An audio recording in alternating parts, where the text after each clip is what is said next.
अजित पवारांच्या बंडानंतर सुप्रिया सुळेंनी लोकशाही मराठीच्या मुलाखतीत मोठं वक्तव्य केलेलं आहे। अजित पवार जर आमच्या सोबत राहिले असते तर 2024 ला मुख्यमंत्री झाले असते असं सुप्रिया सुळे म्हणताय।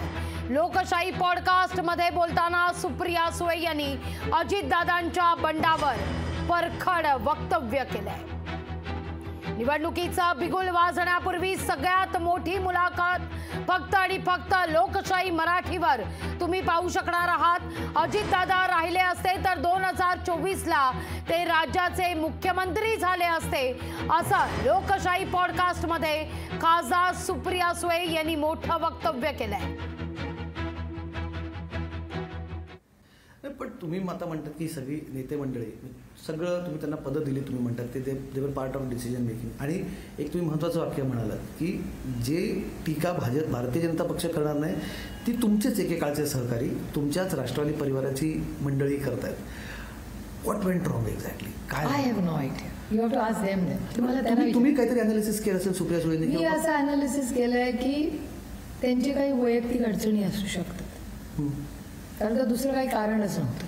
म्हणजे आज इथे राहिले असते तर माझा विश्वास आहे की 2024च्या ऑक्टोबरमध्ये ते अजित पवार या राज्याचे मुख्यमंत्री झाले असते।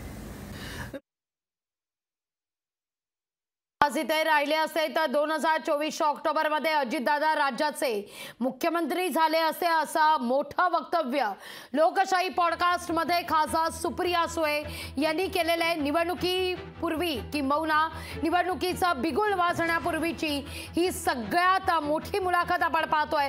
2024 ला राज्याचे मुख्यमंत्री अजितदादा झाले असते असं वक्तव्य लोकशाही पॉडकास्ट मध्ये खासदार सुप्रिया सुळे यांनी केलेलं आहे। या घडीची ही महत्त्वाची बातमी। अजित पवार यांच्या बंडानंतर सुप्रिया सुळेंनी हे थेट वक्तव्य फक्त आणि फक्त लोकशाही मराठीला दिलेल्या या मुलाखतीत लोकशाही पॉडकास्ट मध्ये केलंय। लोकशाही मराठी ऐका, पहा, जागरूक रहा।